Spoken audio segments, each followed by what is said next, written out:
panel members. And for today's roundtable meeting, the context is that of extreme heat. And as we all know, extreme heat is intensifying across our cities, towns, and villages.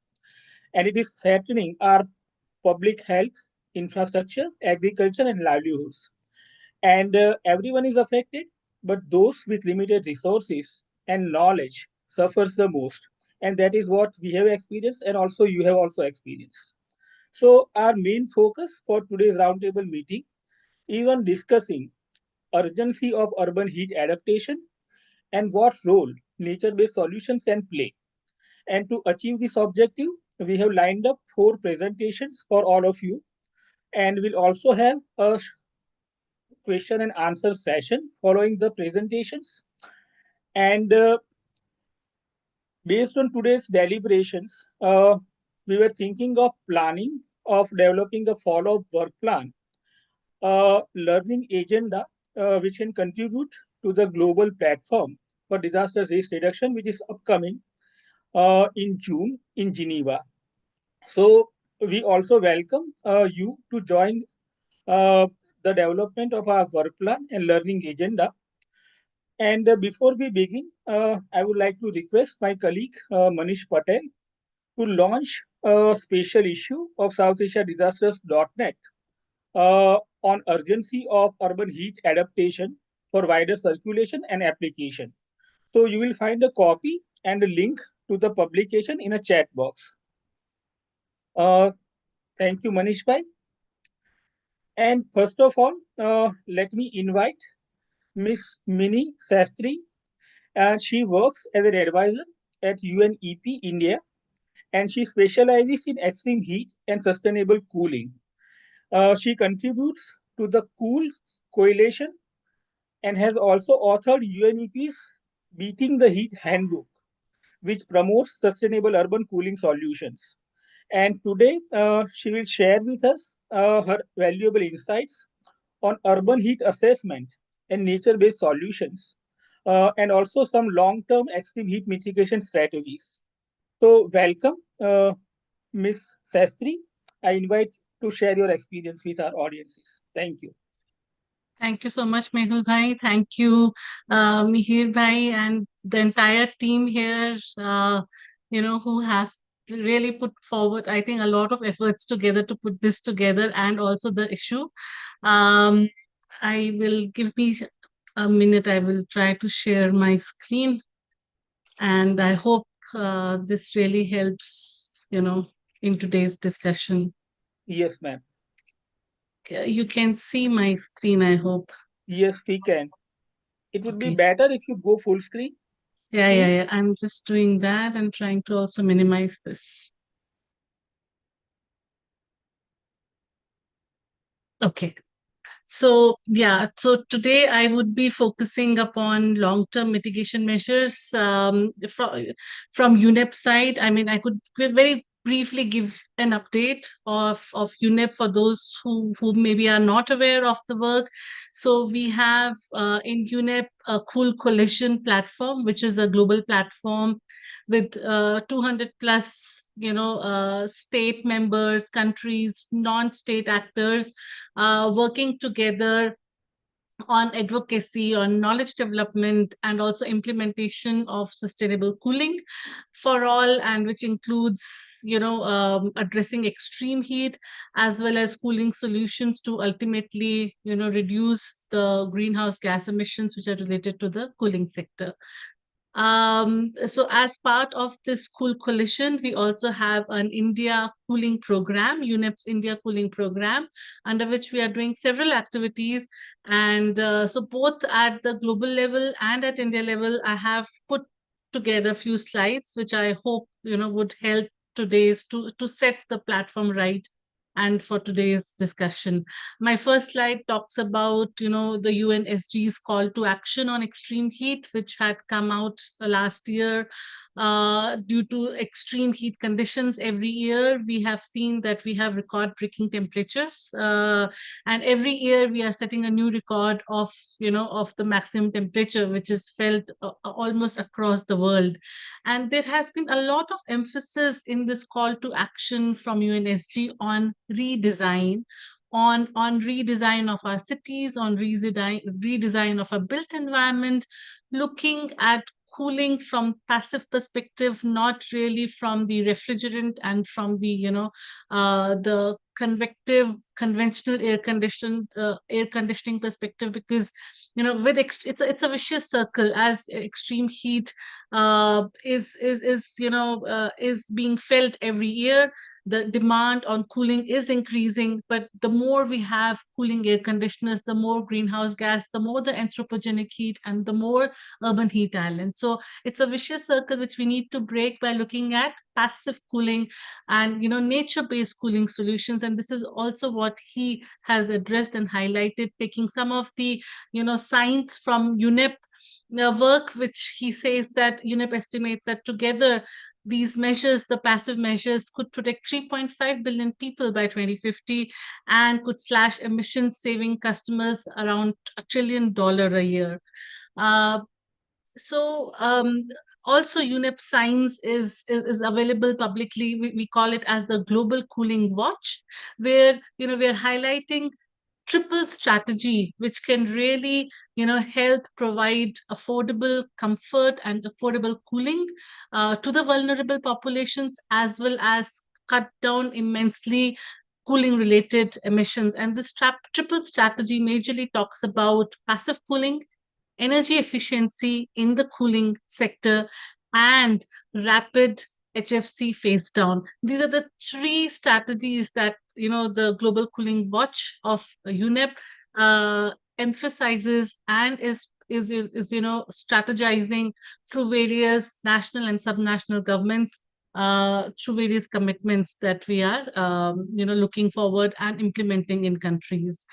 um, of course, the focus is also today on the power of nature, and how nature could really help uh, cities, neighborhoods, achieve comfort, provide affordable comfort at neighborhood level.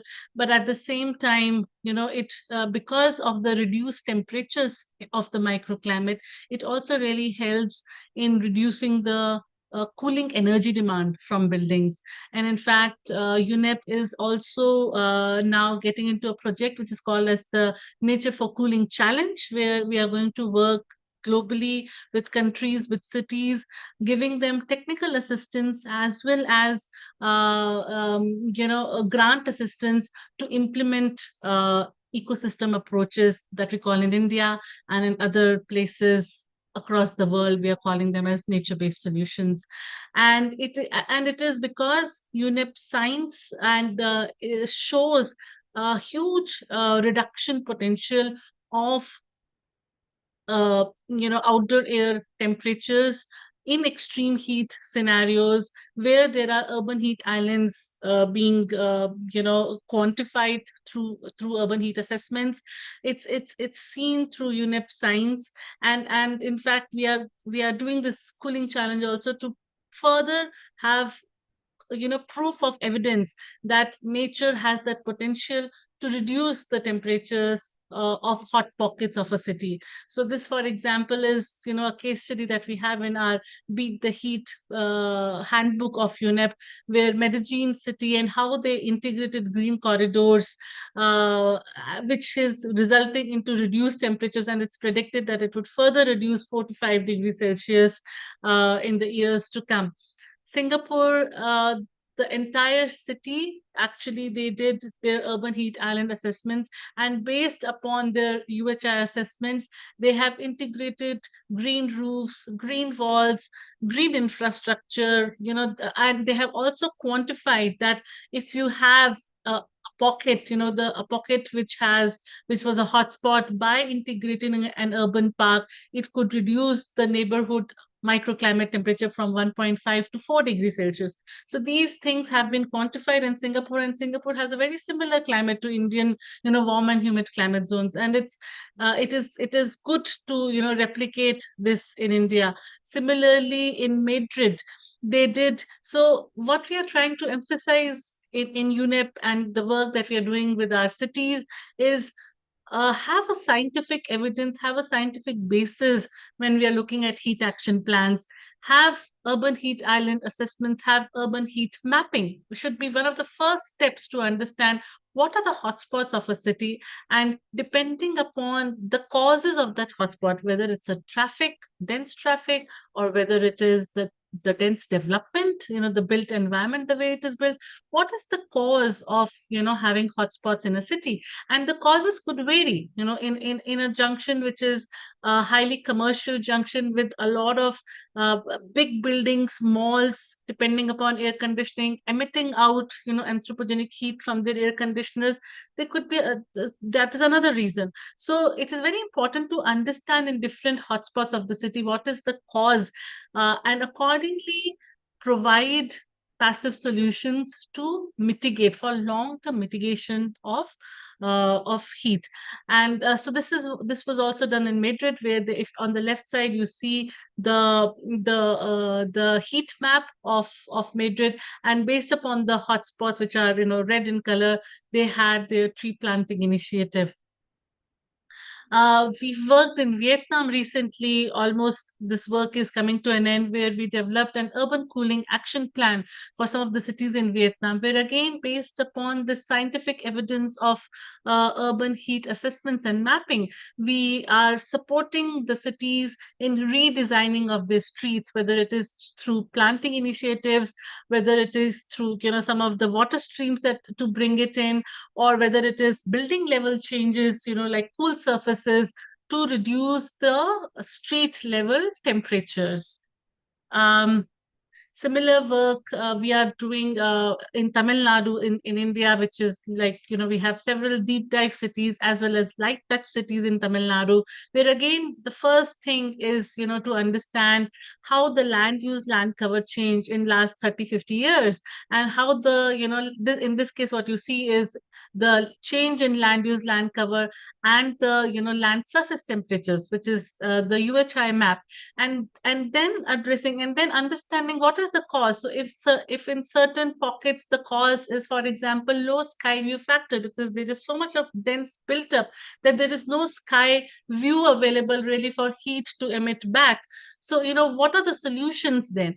So this is a brief slide which I have taken from our recommendations in Madurai, which depended upon really understanding the hotspots, the causes which are leading the cities and these hotspots to increase the temperature, and accordingly deriving these mitigation measures, which, if you could see briefly, are, whether it could be green cover increase, or change of surface, which is making the surfaces cooler, um, or restoration of adjacent natural heat sinks, which includes restoring of water bodies, lakes.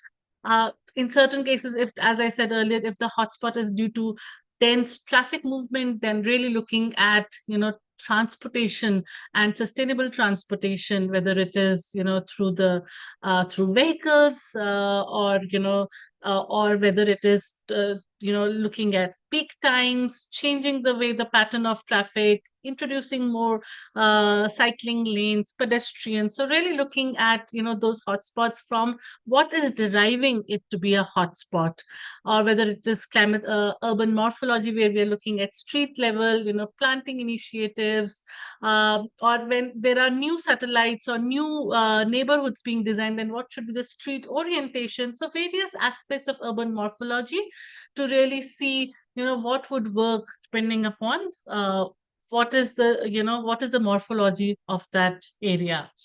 With this was a short presentation. I hope it gives you the right picture of the kind of work we are doing.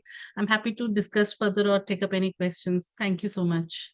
Thank you so much, Miniji, for sharing the UNEP perspectives and also the long-term strategies for extreme heat mitigation. Your presentation has set the context perfectly for our participants and organizations who are looking to implement nature-based solutions and passive cooling solutions.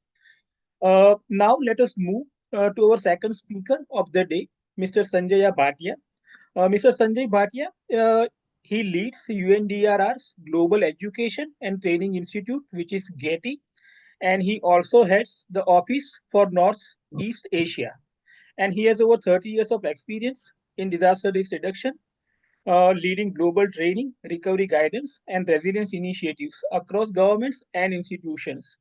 And I had a privilege to interact and interview him a couple of times recently. And I must say that every time I speak to him, I learn something new and important. So, Mr. Sanjay Bhatia, I welcome you to share your presentation with our participants. Thank you. Thank you very much for this kind introduction, and I'll be talking about from the perspective of urban and yeah, okay, and looking at some cases also, but looking at some tools also that we have to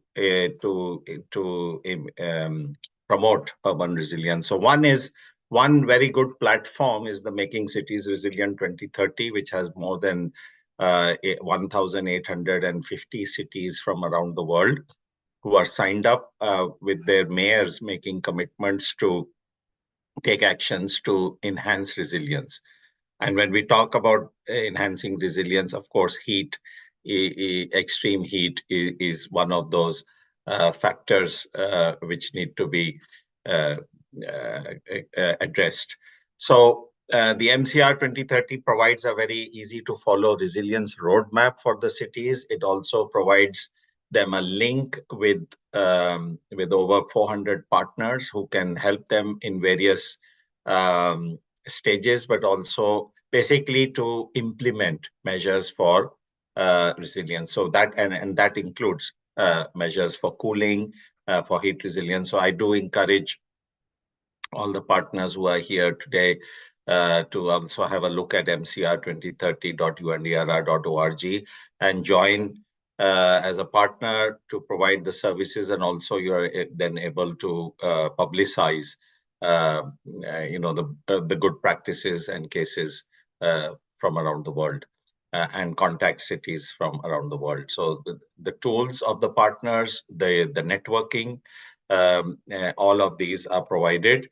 And what the MCR 2030 does is basically it assumes that there are a large number of tools and knowledge products already available. So even when we talk about extreme heat, there is, of course, as just spoken by Minnie Sastry about the cooling coalition that is there. There are other platforms also available, providing a lot of tools and sharing of best practices. So the MCR does not try to make new stuff. We just try to put together under one umbrella everything so that it's easily accessible, and these are and then provide experience sharing opportunities to the urban areas. So one of the tools that the MCR partners got together to make is known as the Urban Heat Risk Management Resource Package. So again, this is nothing original. It is putting together in one place all, or not all, but most of the material that is already available, so that it's an easy to use tool for urban areas, but not just urban areas. Because when we say MCR 2030, of course, the name is Making Cities Resilient 2030. That's a catchy name, and it's been going on since 2010. But it refers to all subnational units. So it could be used by states, it can be used by districts, and of course by municipalities. So, and what we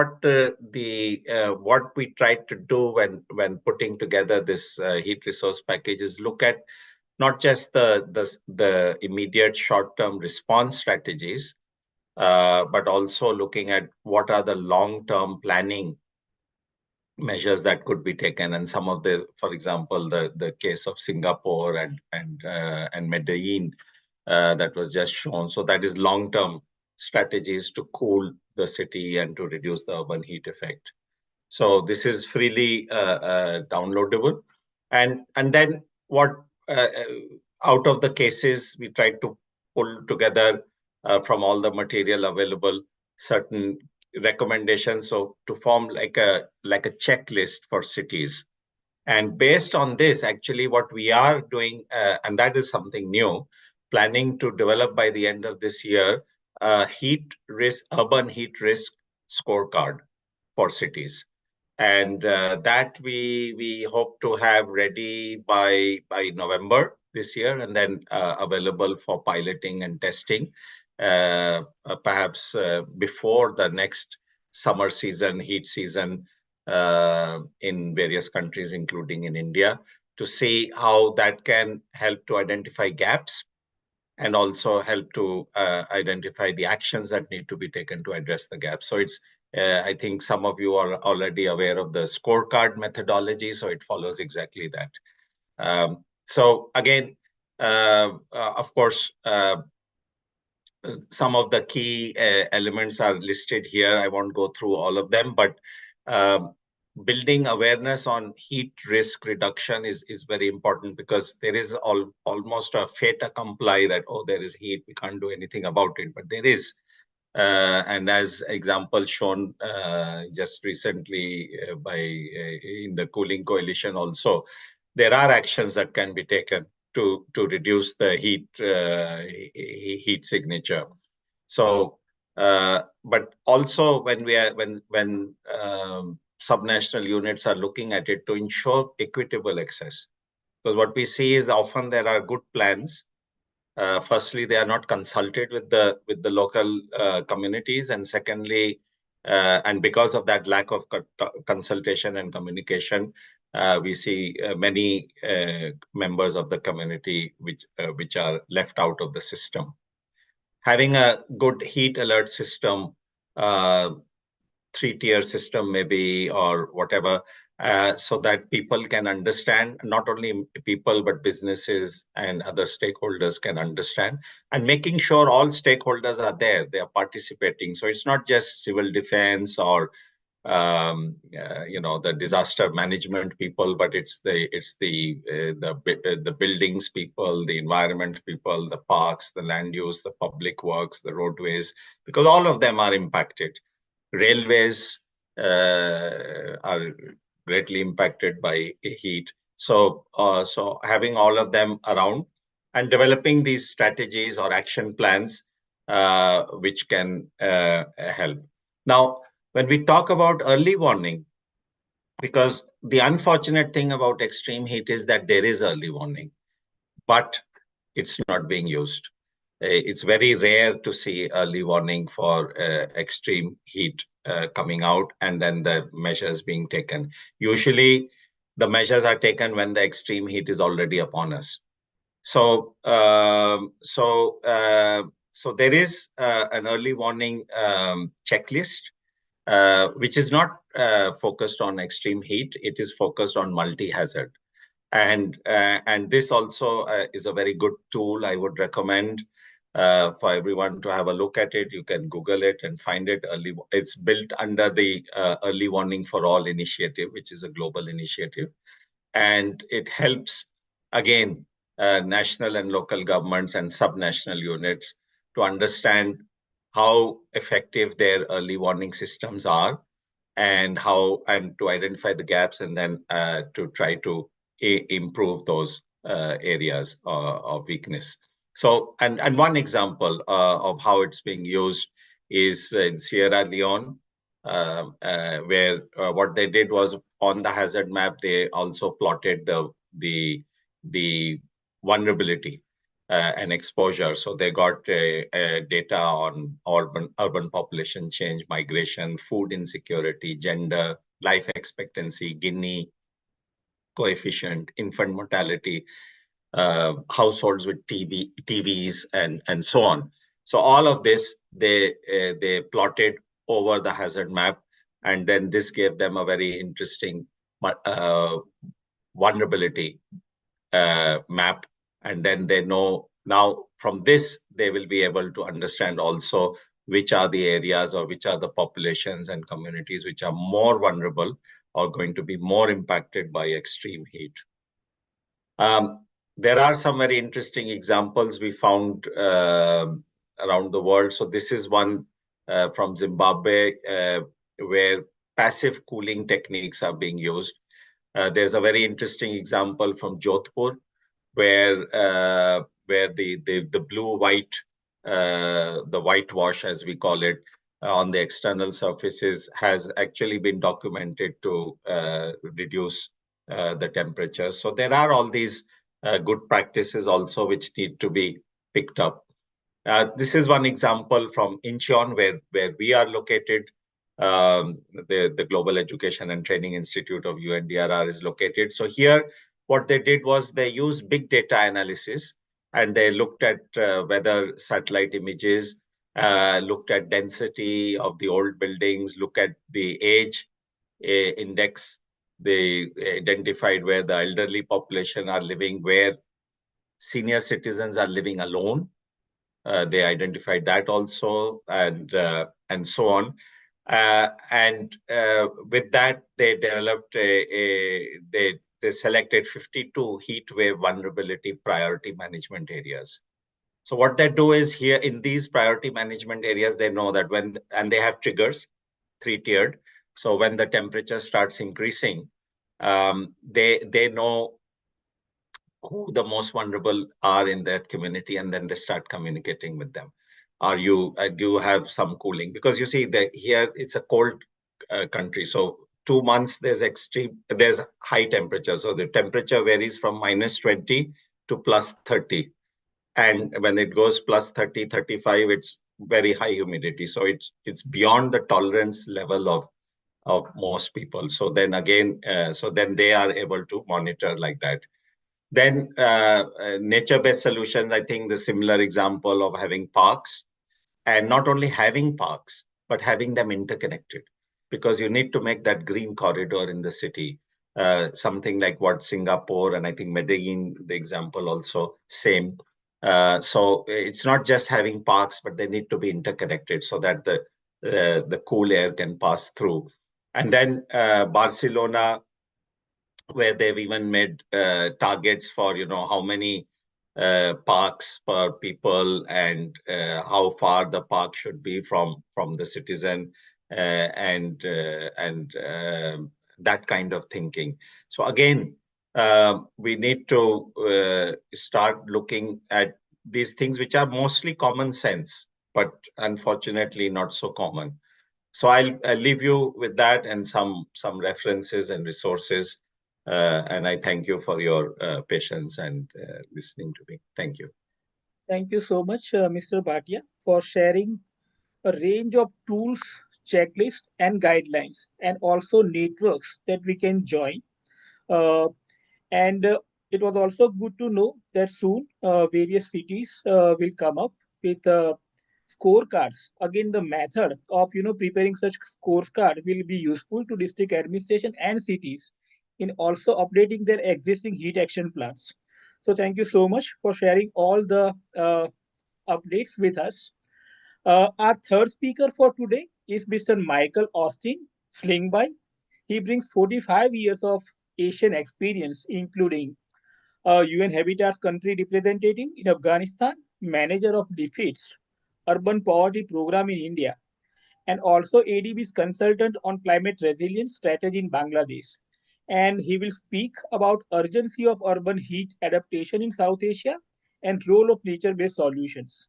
What lessons can we learn from South Asia? So I hand it over to Mr. Michael Austin. Thank you. Good afternoon, all of you. Manish, can you put my slides on, please, sir? Sure. Yes, just a minute. Thank you.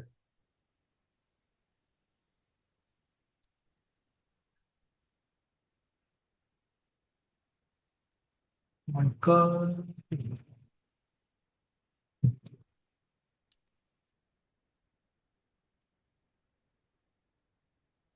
You have them? Yeah.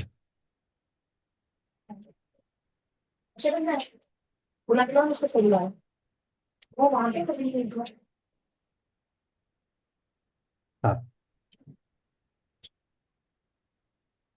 It's okay? That's a full screen, I think. It's okay, yeah? Thank you. Okay, yes. So what I want to present this afternoon is a range of approaches to urban heat adaptation based on my experience, but also going back to more now 50 years ago when I was a student. And my then professor, Otto Königsberger, wrote a book on design in hot climates, which in fact covers many of the issues that have already been presented this afternoon. But unfortunately, that book was published in India, but is not very often referred to. And it is really a textbook on how to respond to extreme climate. Now, can you put the next slide, please? Next slide. Yeah. I've done quite a lot of work for ADB in Bangladesh, and the whole country is basically within the warm, humid climate zone. And both Dhaka and to a certain extent Chattogram are affected by urban heat islands that increase the temperature by about 3 degrees within those urban areas. So people are suffering every year. And what we're seeing happening is, although the components of urban heat and climate change are still the same as they were 50 years ago, what we're seeing is increases in temperature, and also the length of period of high temperatures is increasing. And if we look at the figures for Bangladesh, we can see that the number of days that were affected by extreme climate and also the temperature considerably increased. And they estimate that the average temperature will go up by about 1.8 degrees by 2060.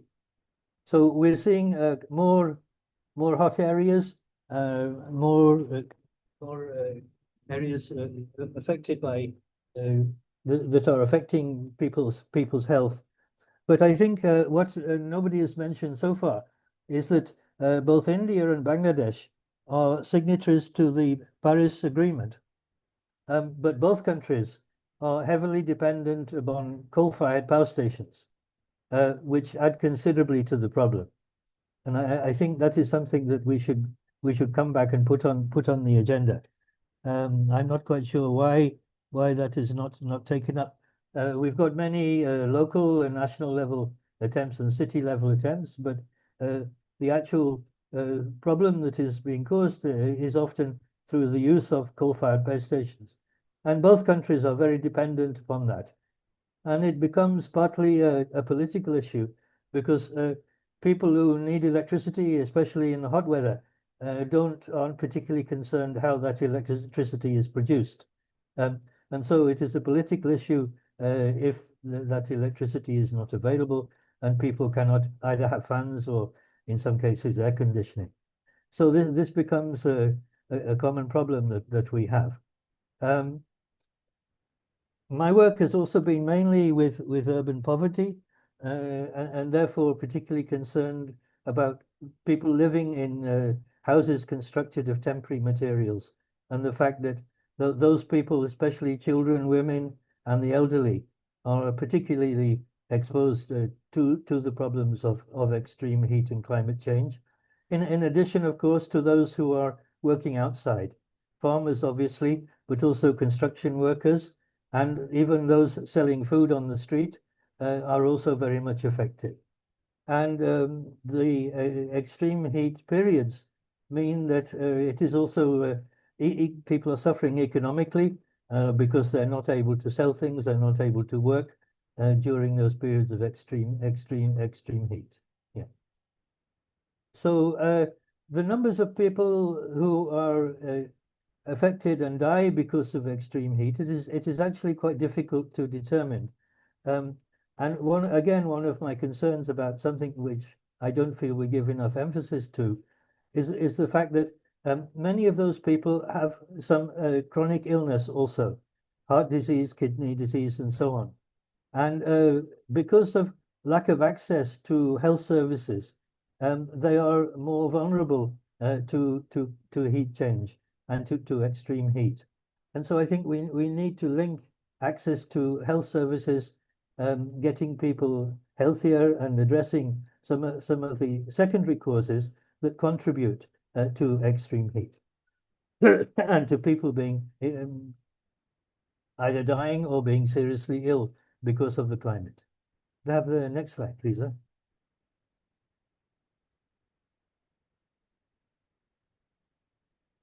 Yeah, we can see here that these chronic illnesses, especially kidney disease and heart disease, are often contributing, and therefore more people either are seriously ill or in some cases dying because of this. I put a reference here to the book by Otto Königsberger, which covers many of the aspects that you have also been talking about, but also, as I will show in the next slide, define what he called a comfort zone, as you can see here. And we can see that relative humidity is something that we cannot control.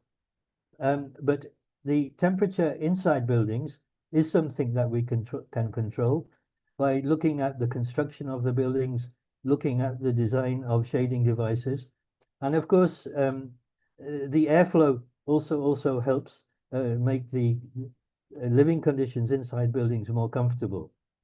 So we can see here his diagram, which identifies the area which he calls comfort zone, and where both wind speed and also temperature are relatively low.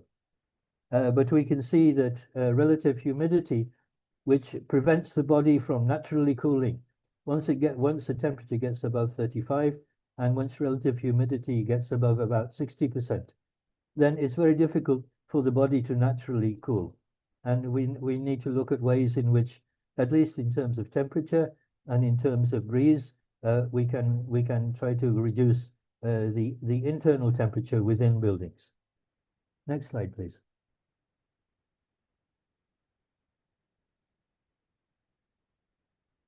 Yes, again, a feature which has not so far been discussed, and that is the flow of heat within buildings. If you, which varies according to the material and also the thickness of the material. I lived in Asia for many years and learned to avoid renting an apartment on the top floor in a block that has a flat concrete roof, because the heat comes through the roof and its maximum heat is around 2 o'clock in the morning, when you would prefer to be cool and asleep. So this is again looking at how we can reflect heat back and how we can look at the use of materials, the thickness of materials in terms of internal comfort within the buildings. I'm being very interested in housing for poor people, and one of the things I frequently see is that the ceiling height is reduced to reduce the construction cost. But that means that if you put a ceiling fan in, it is very close to the ceiling, and basically the fan just sucks the hot air from underneath the ceiling back into the room, and in certain conditions can really have an adverse effect. One of you mentioned already that painting the outside of the roof white really can make a big difference, as much as 5 degrees Celsius to the internal temperature.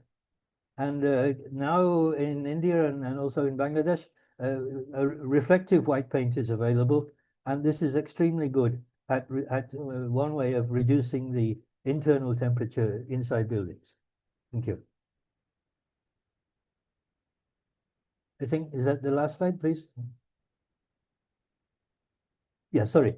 Yeah, here people are painting just painting the roof, what was a red roof, painting it white, and that can make a considerable difference. And something that very poor people can do, and doesn't require a lot of, is not expensive, doesn't require a lot of investment, but really makes a difference to the internal temperature and the living conditions, especially for women and children who are inside the house most of the day. Thank you. Next slide, please. Yeah. You suddenly briefly talked about orientation of the building. This is also important. Ideally, we should try to see that the shortest side of the building is on the west side, because that in the afternoon is where we get the hottest temperatures. And so looking at putting bathrooms, non-living spaces on the west side of the building can help improve the whole situation in the building. And we also can look at the design of shading devices to ensure there's a way of looking at the path of the sun, and therefore designing shading devices so the sun doesn't enter through open doors and windows. And in fact, if you see a building with the shading devices of exactly the same on all four sides, then you know that the architect doesn't understand this concept of shading devices, because the sun on the building changes not only during the day, during the season, but also from different sides of the buildings. So we can look at these ways in which people can modify the buildings, can make them more comfort, and can considerably improve living conditions. Thank you. So thank you so much, Mr. Michael Austin. Thank you for highlighting vulnerable groups and also explaining who is vulnerable and why, and what can we do about that. And sir, you also talked about the implications of extreme heat on human health, and also impact of heat. How can we reduce the impact of heat by using appropriate building technologies and materials? So thank you so much for sharing your experience and insights. Thank you. Last but not the least, our fourth speaker for today is Dr. Hippolyte Traore from National Institute of Public Health, Ministry of Health and Social Development, Bamako, Mali. And he is a public health researcher and expert in health programs and public health emergency management. He has previously served as an emergency manager in hospitals and health environment research. I welcome you, sir, to share your experience and insights on heatwave in Mali, impact on elderly mortality in Bamako, and can nature-based solutions help reduce mortality rates? Thank you so much. I welcome you.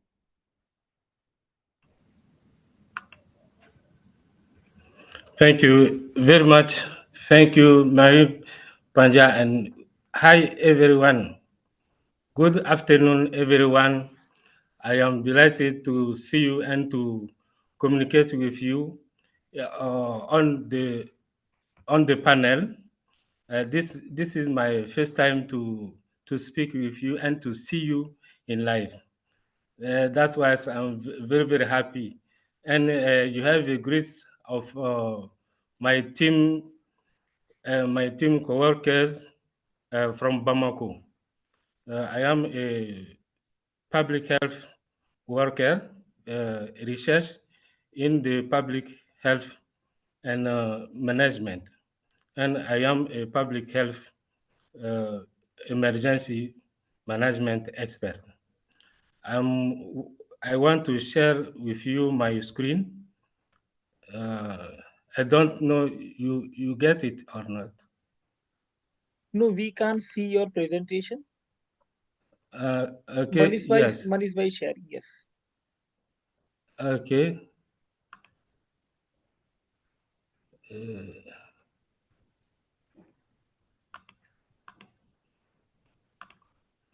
Okay, thank you very much.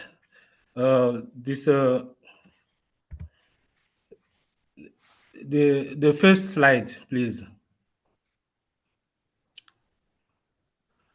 Yes, I'm going to talk to you about on heat wave in Mali, impact on elderly mortality in Bamako. Can nature-based solution help reduce mortality? Second slide. Next slide. Okay. In Mali, since 12 years, the heat is more and more threatening. And after this, after the 12, 16 year, we have not has been no heat wave in Mali. But I'm going to talk about the with heat waves for 4 years, from 2030 to 2016 years. And here we collect the data from Central Office of Registration of DIF in Bamako, and the temperature data we collect from the Mali Meteo. This is the general direction of meteorology in Mali. Slide. What kind of a result we got? You see here, there are many people pass away. They die of many diseases. 12,930 deaths recorded in the registers, and 56% were male, 44% were female. An age group in order of importance, you see on the slide, the important diff rate was in of older people with 46.1%. Next slide. And here you see the graph of age-specific diff rates by temperature per month in 2014. This is the almost the same of the as of the other years, the 2030, 2015, and 2016 year. And here you see on the left slide the percentage of diff. On the right slide, you see the scales of temperature. And from January to December, there is the temperature will rise. You see the temperature curve is rising is increasing to 40.6 degrees. And after he fall, the curve is fall down, and after he increase in October, November, and December. The curve is height in March, April, and May because there are a lot of people who are dying, especially the elderly. And there is 55% percent of died death rate in this time. But in November, the more people are dying, it is not due to heat wave, but it is due to malaria and respiratory infections, because this time in November it is humid climate after rainy season in Mali. Next slide.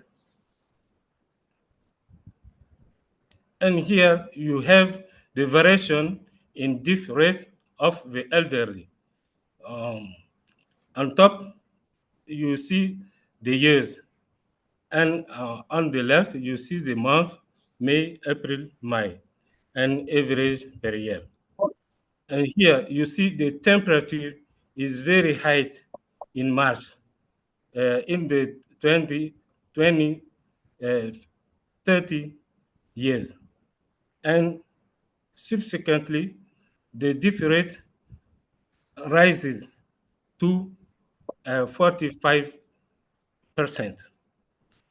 And in the other years, you see in April, the temperature is very high.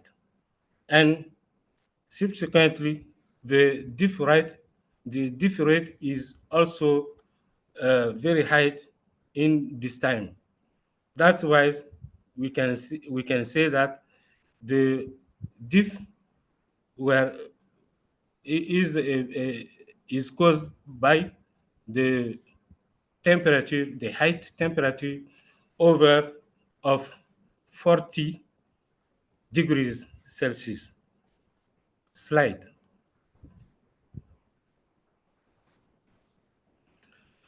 What the vulnerability, we analyzed the data, and we saw that there are two kinds of vulnerability in Mali.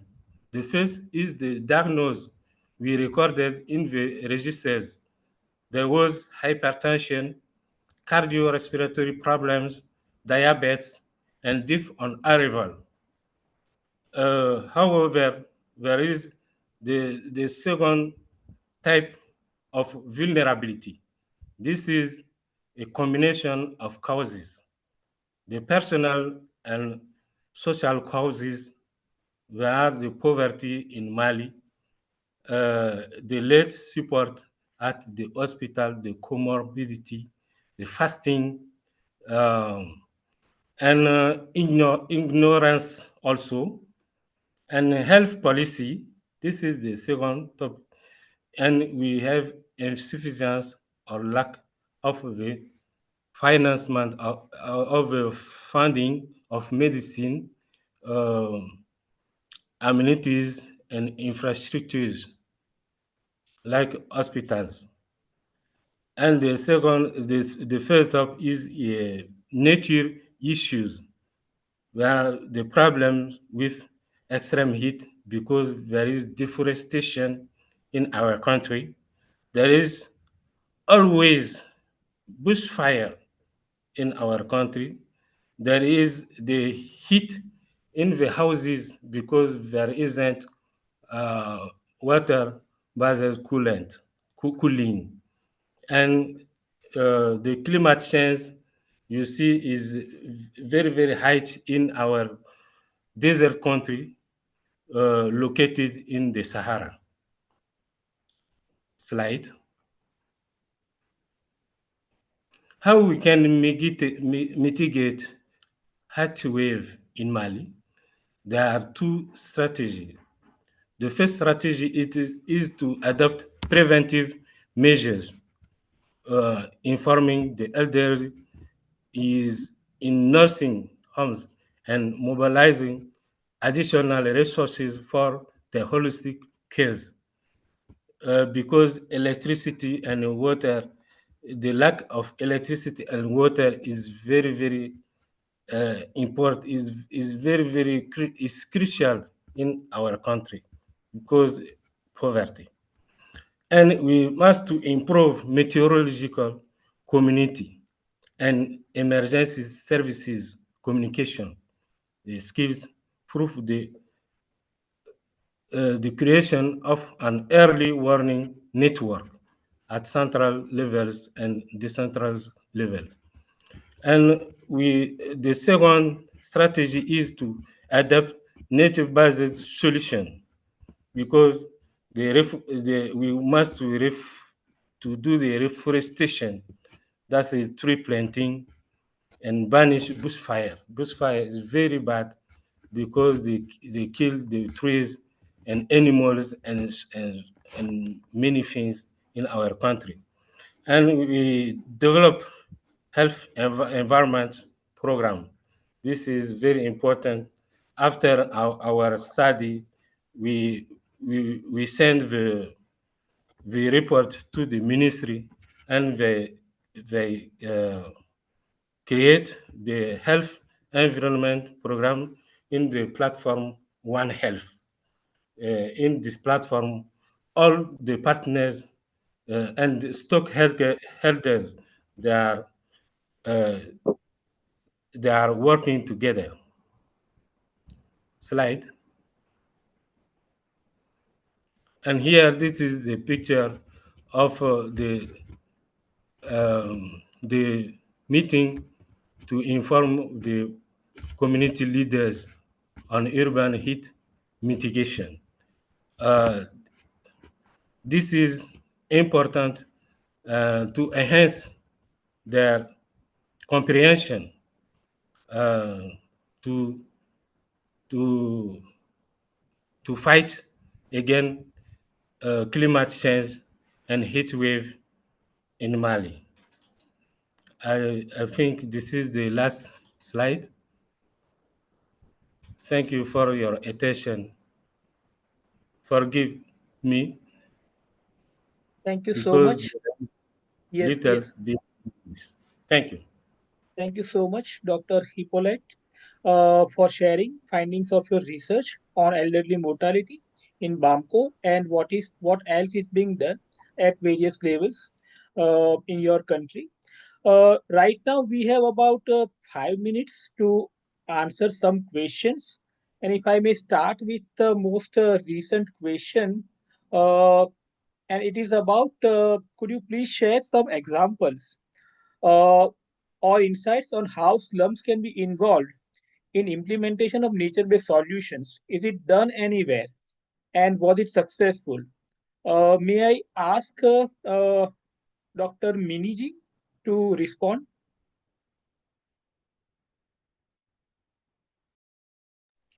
Sure. I also see Dr. Bhatia, who has responded from UNDRR. Sure. From our experience, there are two kinds of experiences. I don't know if they are really captured, but this is also personal experiences and working in India for long. In terms of nature-based solutions in slum areas in Chennai, we were working in the for affordable housing, and it was very convenient for women. Involvement of women is very important here. Women were growing greens on the roof, so it was giving them something which is for them to eat as well, and they were actually growing their greens and their vegetables on the roof. This was a part of the affordable housing pilot that we had done some time back.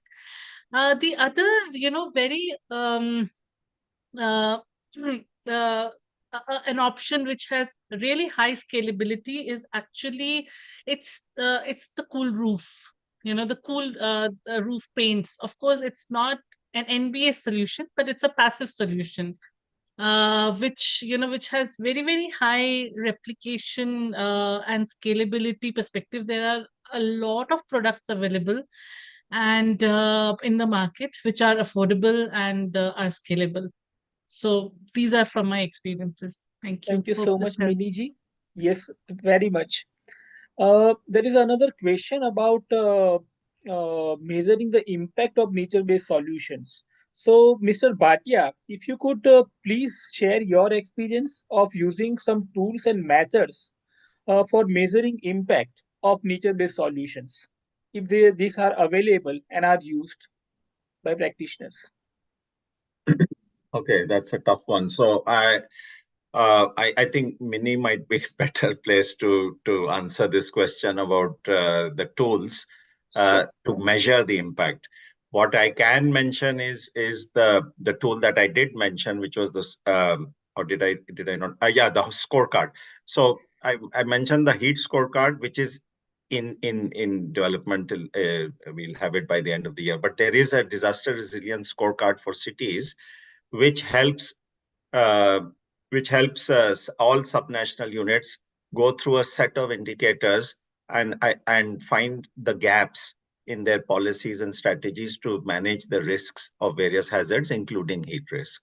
So, and that can help inform more realistic plans, which actually address the weakest links in the existing plan. So, and then I think I pass over to Dr. Mini. Thank you, sir. If I could also, further add on. So in terms of modeling tools, what is available in the market and in the public domain right now are a few of them. So for example, Google Research has a tool which is called as Environmental Insight Analysis, EIA.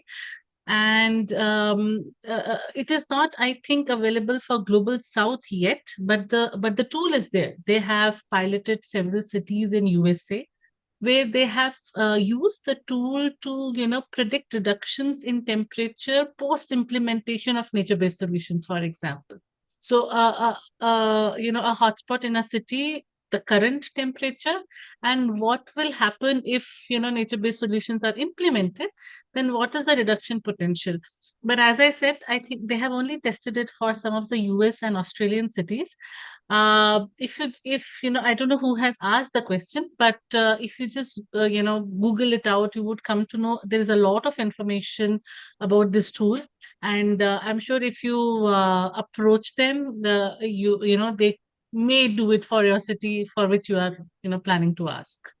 Thank you so much, Miniji, for your response, and also Mr. Bhatia for your response. We are really thankful. And there are more questions about use of construction material on heat resilient infrastructure, and there are questions on how cities could participate or create a baseline. In countries which are low advanced countries.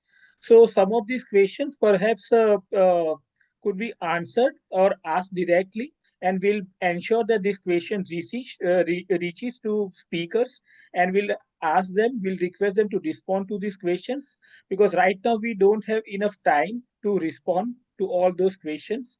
So Can you now give me just yes, yes, less please than go 1 ahead. minute? Yeah, Yes. regarding the white roofs, Mahila Milan, based in Ahmedabad, has done a lot of work, and also Brak University in Bangladesh won a competition on this white roofs. Yeah, and I was very pleased to see that the last speaker mentioned a lot about the health issues. I think that's extremely important. Thank you. Thank you so much for your response. Now, I would like to invite our director, Shri Mihirar Bhatt, and as we always do, towards the end of our roundtable meetings, we request him to summarize some of the insights shared by various presenters, and we also request him to share way ahead. Thank you. Mirbhai, welcome. Thank you. Thank you, Mirbhai. Can you hear me clearly? Yes, Mirbhai. Yeah. So no, I just want to thank you this very rich discussion and presentations that we've had, and very important panel experts who both thought about things at policy level, but have also implemented things on the ground, from the UNEP, UNDP, of course, and Michael Slingsby and Dr. Hippolyte or Lit. I'm sorry for the pronunciation. Hippolyte. Hippolyte. Yes. Thank you. Thank you so much. I'm also drawing from the publication which was just launched by Manish Bhai from our office about the urgency of urban heat adaptation. I'd like the participant to see that more actively. There's a lot of information there which is applied and usable information to do that. So let me sum up by selecting roughly 5 urgent steps that will be taken, because in the end, there is all this discussion, and which is very important to understand, but things must happen on the ground. So the most, I'll start with something which I find most important, and that is to foster cross-sector partnership and finance mechanism.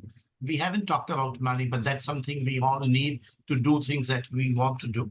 And based on our own ongoing experience of work in 11 cities in urban resilience, let me call for inclusive financial models involving local governments, how local government money could be just spent a bit differently to make them cool, not necessarily new budgets. And Ahmedabad is an example, Chennai is another. There are other cities who use the same budgets a bit more creatively, thoughtfully. Then CSR funding is very important. That is the corporate social responsibility money. and international climate adaptation mechanisms, as well as communities' own money that is being used. Whether we like it or not, communities are using their time and money to find their own adaptation solutions. With our help, we can leverage it to multiply the impact of what resources that they are using.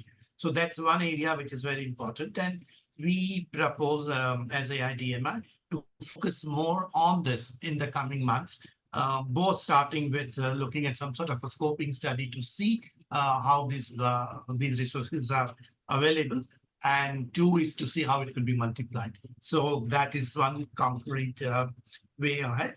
Second is it's extremely attractive to have Ministry of Health from Mali join this discussion.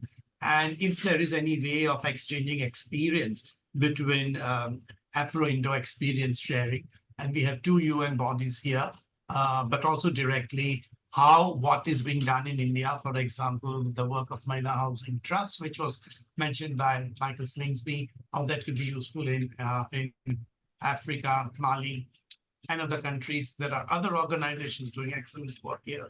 So including on insurance, including on heat protection. So that sort of south-south work, how that could be accelerated. And that's something I'd like to mention as a way ahead. Number two. Number three, very much from Dr. Mini Shastri's work, who in fact inspired us to do the publication and has guided us through that, and also this particular session that we are doing. So there actually, the long-term cooling strategies are a bit being left out, as we understand from the presentations here in our work. So adaptation at the cost of mitigation, if I can put it a bit roughly. And so what are the long-term measures which will have impact not only immediately, but for 30, 40 years, and those kind of extreme heat-related measures needs to be taken. And also long-term cooling strategies that align with India's national cooling plan that is being developed, will be developed. And here we commit as AIDMI that the cities that we are working with will definitely bring in the items that Dr. Mini Shastri has pointed out, and see that at least in some locations after these 10, 11 cities, this takes place. But also do some, not a campaign, it's a strong word, but encouragement to the state governments and city authorities to pick up the available solutions, available tools, available experience to work on their own. So that's the third. The fourth is from Sanjay Bhai. You already included us and many other cities last month in Delhi with a very successful scorecard revision and redefining application process. And as soon as that finalization is available, or even if it is not available right now, what we already have is very useful to apply for extreme heat related various challenges that we face. So use that very much to the work that is ongoing. But also I think it needs to be further campaigned or further spread in other Indian cities in South Asia. And we'll take that up in our upcoming work as well as a way ahead. And when I say we, please don't assume that AIDMI wants to do that.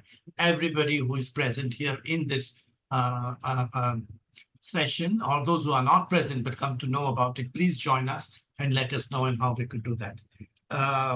We can do it jointly. And perhaps the last one and very important one is Michael Slingsby, from whom I have learned as a student. I know, had the pleasure of meeting Otto Konigsberg in his own home years and years and years ago.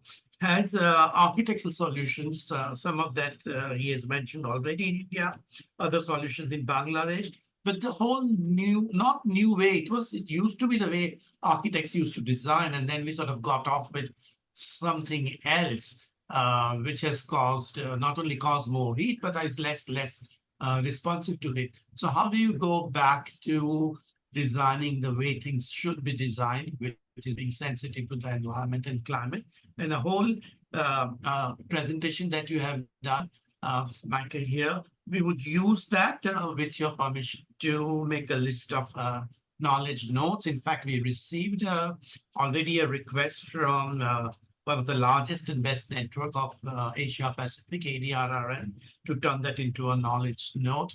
So we'll do that. Please look at it and see if it is appropriate, of course, with all due credits, and would be spread widely among the civil society organizations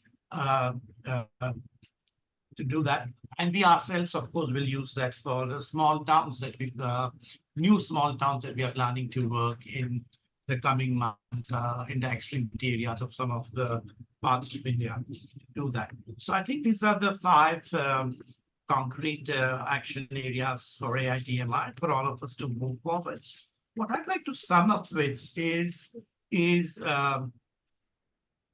that, you know, basically what we are saying is we need to act early. You know, we can think more and more, but acting early and equitably, that is, you know, there is also something called pooling justice, and how, you know, slum areas, low income areas, women, those who are being left out are addressed far adequately and far more urgently and ecologically. So that kind of acting is something that nature-based solutions help us to do that in urban areas, that it's not an optional, it's absolutely a must for any new urban ideas, innovations, partnerships. And the last, Mehbul from my side, is that we will be doing a short report of this with and get it through the panel members first, and then with the participants, and use that to inform the GPDRR, which is meeting in Geneva next week, to for our submission to draw attention to the things that we have discussed here in this specific event. And we would also do the same to draw attention to the Bond 2025 discussion that's taking place, that the UN agencies, experts, city authorities, both Asia and Africa have come up with these way ahead actions together. That's all from my side. Once again, what a pleasure and privilege to be with this panel and to be with these participants. Many of the participants I know personally and their work. Some I don't know, but know their work, and new friends. So welcome. Thank you very much. Mehul bhai. Thank you so much, Meher bhai. Formally, I thank you all for joining us today. All the presenters, Mini ji, Sanjay ji, Michael Slingsby, our friend from Mali. We are thankful for your presence today, and all the participants for staying with us throughout the event. So thank you so much for joining us today. We conclude the event. Thank you. Thank you very much. Goodbye. Thank you, everybody. Thank you. See you later. Thank you. Thank you. Bye bye. Bye. Thank you. Thank you. Bye bye. Kubbala, kubbala. Thank you.